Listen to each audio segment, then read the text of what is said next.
The IT sector is typically male-dominated, but over the years, Softcat has been committed to supporting and growing its representation of women. Through its employee networks, the company provides safe spaces for open conversation, along with the opportunity to challenge and propose improvements that could be made for now and the future.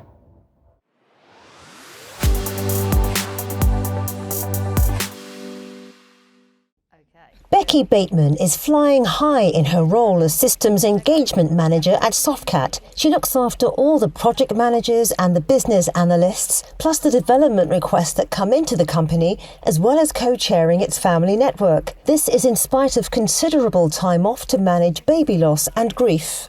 I remember our HR director reaching out and saying, "You take all the time in the world." Our CEO at the time, I had a lot of higher management reaching out personally to myself and being sorry for our situation, but it was a really, really obvious, you take as much time as you need. There was no pressure at all to come back. Imagine starting a new job as a woman, knowing you'd be supported through all the usual obstacles that can stall career progression. Pregnancy, childcare concerns, healthcare issues, caring responsibilities.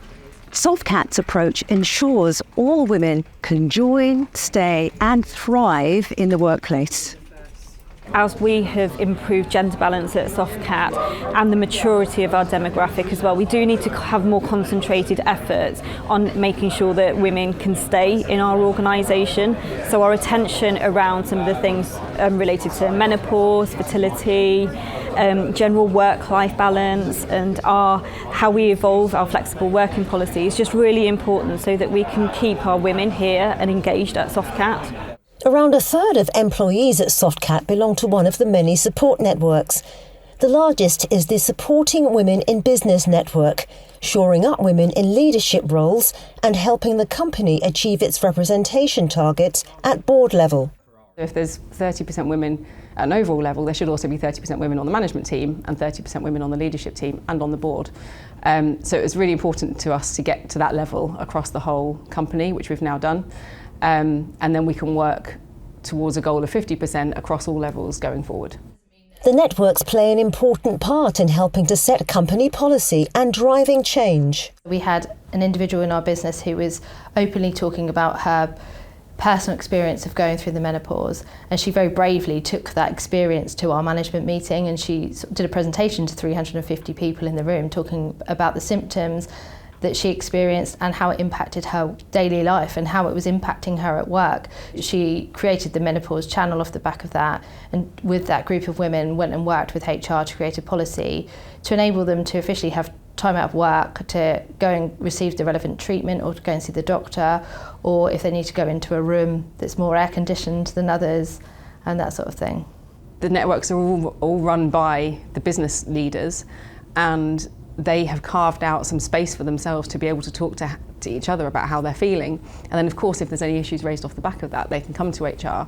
But it's really important that they feel they have a separate safe space to have that communication. So we do a lot of surveys every year trying to ascertain from our employees what is the most important thing for them that we fix. Maternity came first, and then most recently we've launched our menopause and fertility policies, which has again helped a lot of the women in the business who weren't kind of fitting into those other areas. And now I feel like we have a full suite of policies that apply to all of the women in the organisation. That suite of policies includes unlimited compassionate leave for everyone in the company, with the implicit understanding that grief has no time limit. I was keen to work with Softcat to help them understand what that looked like, to get the message out, to support baby loss, to support bereavement, to just shine a light on it and make it okay for people to talk about it and for people to feel less alone. By supporting Becky so unconditionally through her loss, Softcat sends a message to their female employees that they value their contribution and will go the extra mile to keep them. To have been here from the beginning of this diversity journey to now, when I look around and see so many women thriving in this business, it makes me incredibly proud, but it makes me more determined than ever to continue the journey and make it a truly, truly equal place to work.